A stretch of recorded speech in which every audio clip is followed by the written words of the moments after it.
Here we go. Jen from Goshen, the Lando in Ohio. I read recently that prior to SNL you hosted a Saturday afternoon news magazine show for teens on KDK called The Trolley Show. No. There was a thing called The Trolley Show. That was hosted by Mr. Rogers, I think, wasn't it? No, that was the Mr. Rogers show. I think The Trolley Show was hosted by a man named Joe Negri. And there was a little trolley, and I think in some way, I'm thinking it was associated with Fred Rogers' production company.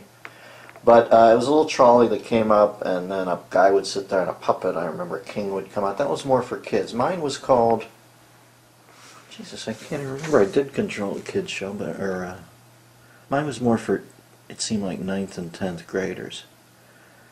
And I can't remember the name, for God's sake. Punchline? I think it might have been called Punchline. I'm not sure, but I got on well with the kids. I liked it. You know, I knew I'd have kids one day. I wanted to see what made them tick. Since I don't remember my childhood.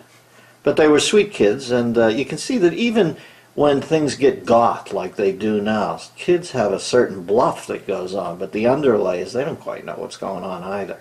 You really got to take time to get to know that side of your kid, because there's the part of the kid now that's evolved so much they seem like more postmodern than you do at your age. But it's a bluff. Underneath, kids, I think, remain the same in some way. And they want their parent to fight through that to get to that. And if you don't, they find you lacking. So I did host a show. I think it was called Punchline. I'm not trying to hide from him, just getting Alzheimer's. And if so, was it enjoyable to do or just a gig? No, I enjoyed the kids. I didn't make much money off it. But I will say this, I'm not one of these people who would be, you know, when people say, don't tell anybody I'd be doing it for free. I don't love showbiz that much. You know, it's a work in, money out business. It has to be for a man who has a family, right?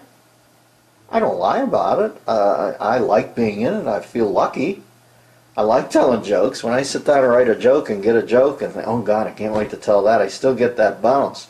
But do I wake up every morning? Am I like in the Gwyneth Paltrow mode where somebody asks me who I'd like to record with, and instead of saying my husband and just doing a knockoff answer, am I thinking calculatingly like I could see her thinking on the red carpet and go, Jay-Z, he's a genius? And I'm not like that. I don't think about showbiz all day like some people. But it was never just a gig. It's never just a gig, but I do like getting paid. I'm sorry, sue me. Phil. Enjoy these samples of the Bathrobe Sessions, a weekly video available only to members of the DMZ, the Dennis Miller Zone, on DennisMillerRadio.com.